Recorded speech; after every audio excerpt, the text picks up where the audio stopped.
안녕하십니까. 아주경제 베트남 특파원 김태언입니다. 네. 오늘은 TGS 한국글로벌국제학교 신입 총괄 이사장님으로 부임하신 안경원 교수님을 모시고 말씀을 나눠보겠습니다. 네, 반갑습니다. 코로나 때문에 많이 힘드신데 저희 학교 찾아주셔서 감사드립니다. 영상 좀. 교수님 이제 신입 교장 선생님 이제 부임하셨는데 여기 어떠세요? 베트남 오시니까.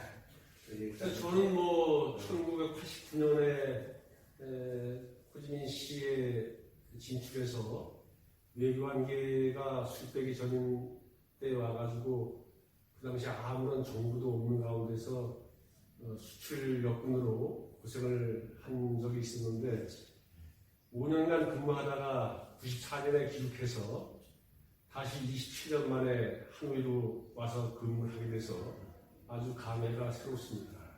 다시 이제 이번에 얼마 만에 오신 거죠? 새로 오신 거? 새로 부임하게 된 것은 27년 만입니다. 베트남에 출장이든지 항상 코로나 때문에 못 오다가 한 1년 2개월 만에 오는 것 같습니다.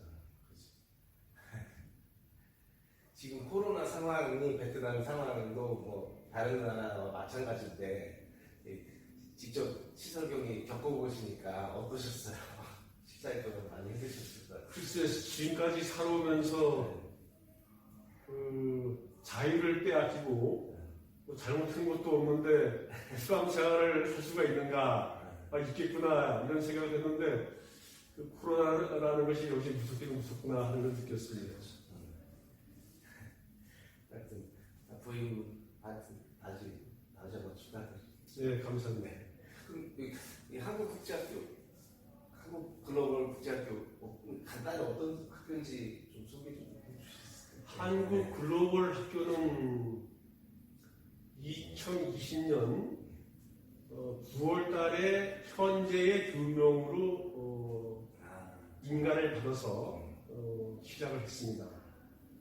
그래서 그동안은 다른 분이 인허가 받기 위해서 엄청나게 고생을 한 것 같은데 현재 DNT의 체육무원인 웬경기 여사가 인가를 받아서 현재 1년이 아직 안 됐습니다. 그래서 학생 수는 한 200명 미만이고 1년이 안 된 신학교구나.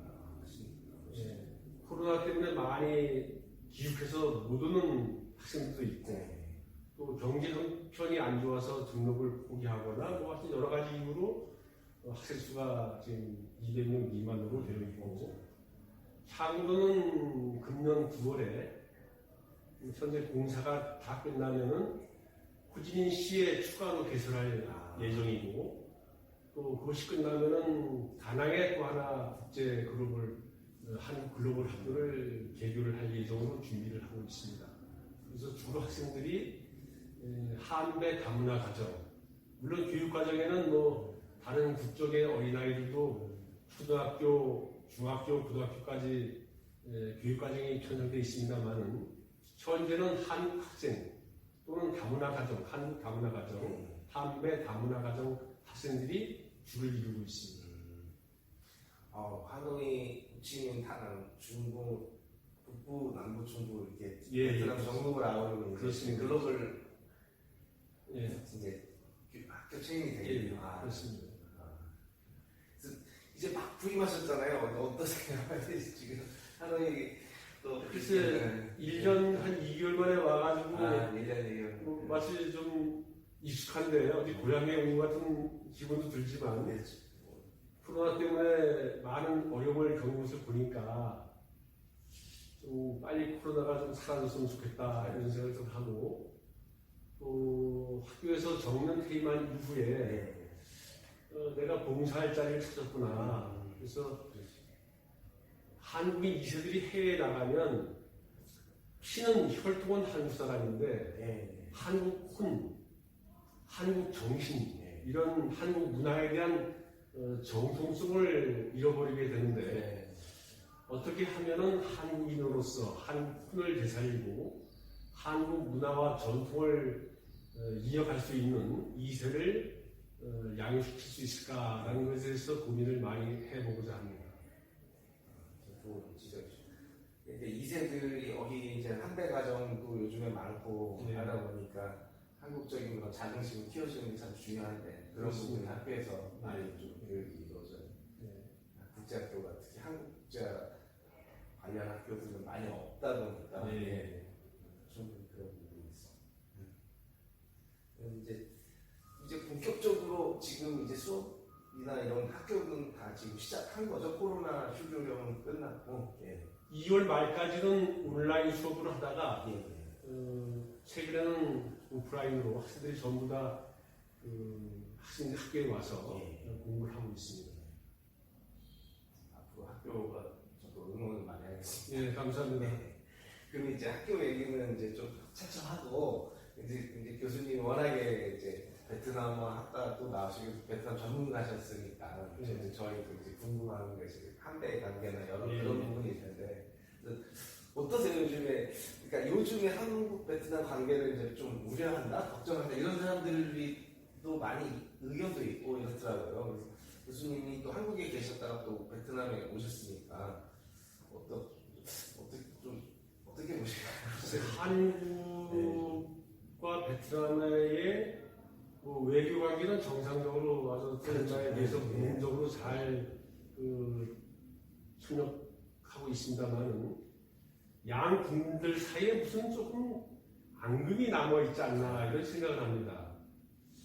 그 저변에는 한국 사람들이 베트남의 기본 역사적인 저력이라든지 문화적인 저력을 너무 간과하고 있지 않느냐, 쉽게 얘기하면 너무 무시하고 있지 않느냐 이런 생각을 하는데 베트남 민족은 제대로 이해를 하게 되면 굉장히 문화적인 뿌리가 깊고 문현 국가, 문현적인 이런 민족이라고 할 수가 있는데 우리는 그냥 우리보다 좀 후발주자가 아니냐 하는 좀 뒤떨어진 나라가 아니냐 이런 것을 먼저 선입관을 가지고 되기 때문에 베트남에 대해서 SNS 상에서 조그만 무슨 잘못이 있으면 막 서로 좋지 않은 언사들이 오가고 하는데 그런 것들을 좀 베트남을 우리가 협력적인 관계, 또 친구 관계, 이웃 나라,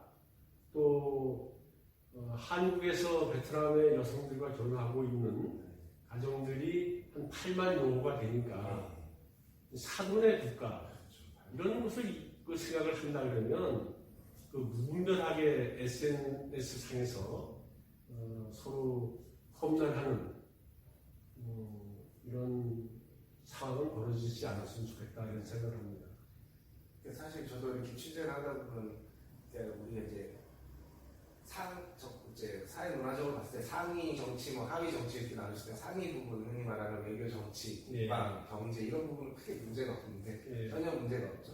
근데 이제 문화적인 부분이 아무래도 서로 인식 차이가 있다 보니까 조금 이제 그런 부분이 많이 좀 앞으로 맞습니다. 좀 바뀌면 좋을 것 같습니다. 교수님께서 그동안 이제 베트남 관련 칼럼도 저희 회사 나중에 칼럼도 많이 쓰셨고 공저도 집필하시고 베트남이라는 나라는 어떤 나라일까? 이렇게 참 어려운 질문인데 여러 가지로 표현을 할 수가 있겠는데 저는 베트남과의 인연이 74년부터 됐으니까 거의 한 4, 5년 되지 않을까. 그래서 대학 다니실 대학 다니실 때. 그래서 베트남을 생각하면 할수록 참 신기한 나라다. 대견한 나라다. 이렇게 생각을 합니다.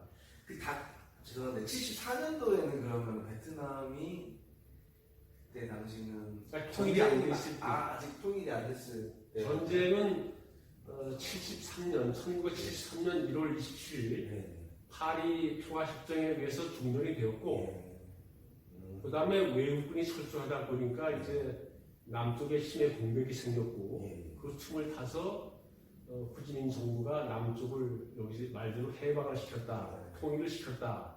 그러면서 75년 4월 30일에 한국과 베트남이 외교 관계가 이제 단절이 되게 된 것이죠. 아, 그때 저희는 그 사이공 정부랑 예.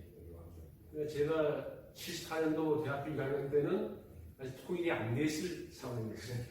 아, 그러셨구나. 이 이후로 참 베트남이 굉장히 많이 배웠어요. 말씀을 이어주시면.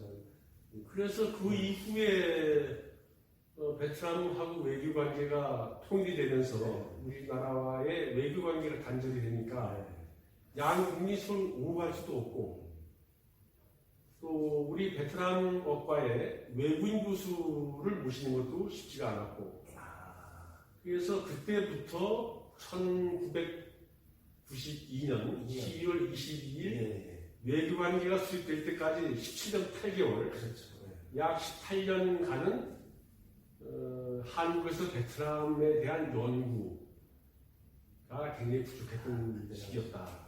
학문의 암흑기였다라고 저는 표현을 합니다. 한국의 베트남에 대한 우리 암흑기. 뭐 알고 싶어도 알 수 있는 자료를 구할 수도 없었고, 그러다가 이제 92년도에 외교관계가 수립되면서 정부가 이제 나오게 되고, 저는 이제 89년도에 베트남에 진출했었으니까 종합장사 현대 종합장사 직원으로 나와 있었습니다. 그때부터 거의 뭐 32년이 지냈는데 참 격세지감이 있습니다. 베트남의 경제 발전 속도도 빠르고, 워낙 이 베트남 민족이 손재주가 좋고 또 머리도 총명하고 또 강인한 끈질긴 이런 것이 있기 때문에 베트남과 협력해서 손을 잡고 서로 보완해 가면서 발전한다면 베트남과 한국이 상생하는 길로 접어들 수 있지 않을까. 그래서 베트남이라는 나라는 참 대견한 나라고 신기한 나라다, 이렇게 표현하고 싶습니다.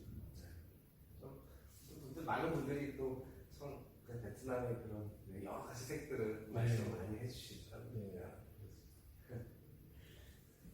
교수님, 그때 종합장사나 이렇게 베트남에 계셨을 때 좀 그때 당시에 좀 에피소드나 재밌었던 일이나 이런 부분 좀 있었을까요? 그때 당시에 어땠는지. 에피소드가 많죠. 89년도에 제가 현대종합장사 직원으로 파견되어 있는데, 그 당시에는 외교관계가 없었기 때문에 지점이다 파견이다 이런 말이 맞지가 않고, 저는 현대종합장사 방콕 지점의 파견자로서 근무지가 호지민시였었죠. 그래서 그해 7월 달에 떤선역 공항에 들어왔는데, 공항이 아니라 무슨 10월 기차역 같은 그런 비가 얼마나 많이 왔는지 짐을 손에 들고 물에 젖으니까 뭐 양말까지 다 젖고 이제 이런 상황에서 왔는데, 어떻게 국제공항이 이 정도로 홍수에 뒤에 시작한가, 이렇게 시작을 해서 종합장사 직원들은 매년 달성해야 될 영업 목표가 있는데 외교관계가 없다 보니까 LC를 받아주지 않습니다. 외교관계 없어요. 우리는 팔 곳이 많은데 돈을 받을 길이 없어요. 그래서 그때 나와 있던 대기업 상사들이 참 주저들이 다 고민했는데, 저는 어릴 때 전쟁이 끝나고, 어릴 때 한국 전쟁이 끝나고 얼마 안 돼서 그 주위에 보면 탄피, 포탄 껍질 이런 것들이 많이 있었어요. 그래서 우리나라 참 가난할 때 그런 탄피를 주워가지고 엿을 바꿔 먹었던 생각이 나서 정말 옛날에 베트남도 전쟁이 끝난 지 얼마 안 되니까 분명히 어딘가에 있을 거다. 그래서 고철이 어디 있나라고 했더니 고철을 산더미처럼 쌓여있는 데가 있더라고요. 그래서 우리 인천제철, 지금은 현대제철로 있습니다만, 구독사에 얘기해서 고철 좀 삽시다. 그래서 그 고철을 가져가고 대신 현대 소나타, 엘란트라를 수출을 해서 제가 한국차를 베트남에 첫 수출하는 데 기여한 바가 있다. 이렇게 수출 여군으로서 자부심을 갖고 있습니다. 아우, 그럼 정말 그때는 이 화폐가 통용되지 않는 자본주의가 아니다 보니까 정말 물물 교환 형태로 이게 됐네요. 구석기 시대로 가서 물물 교환을 해서 수출을 했습니다. 정말 저희 후배들이 듣기로는 참 그렇게 시작이 됐구나.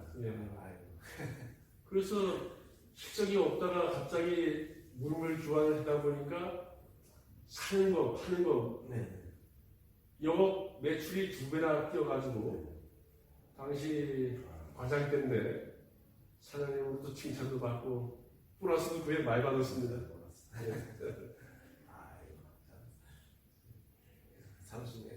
이런 얘기가 정말 이제 원로이시자 정말 전문가신 교수님이 아니시면 해주시죠. 저도 처음 들었을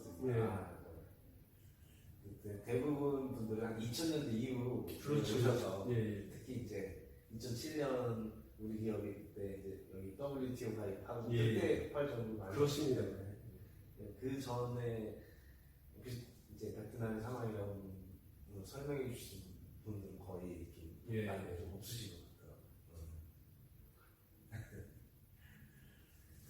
근데 교수님 이제 그러면 이제 이게 해서 앞으로 이제 베트남 이제 앞으로 베트남이 많은 이제 뉴스 언론 매체나 많은 분들이 이제 객관적으로 보시면 또 교수님 시각에서 베트남의 미래나 앞으로의 전망은 어떨까요? 베트남 그래서 어제도 현지 언론들이 많이 오셔가지고 인터뷰를 했는데 그때도 기자들이 질문이 베트남의 현재 경제 발전 속도를 볼 때 언제쯤이면은 한국 경제와 비슷한 수준이 되겠느냐.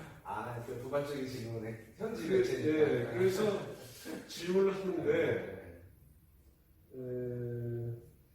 참 답변을 어떻게 외교적으로 해야 될지 참 고민을 했습니다. 사적으로는 답하기 쉬워요. 그래서 저는 베트남은 굉장히 내가 보기에는 근면한 민족이고 강인한 민족이기 때문에 선진 기술을 도입을 해서 그 정치를 국민들이 창의적인 그 생각을 제대로 발휘할 수 있게만 해준다 그러면 전제 조건을 붙였죠. 그러면은 15년 아니면 20년이면은 현재 한국 같은 수준에 오를 것 같다. 현재 한국 그 이후에 또 한국은 또 이제 발전할 때 이건 나중에 문제고. 그래서 그렇게 답변을 했더니 처음으로 그렇게 짧게 얘기해주는 사람은 처음이라고 대단히 좋아했습니다. 베트남 기자들이 한국 이제 주요 인사분들 만나면 그런 질문을 많이 하시고. 그렇죠. 참 보통 보면 저도 기사를 보면 베트남 이제 그런 부분을 많이 신경 쓰는 것 같더라고요. 그래서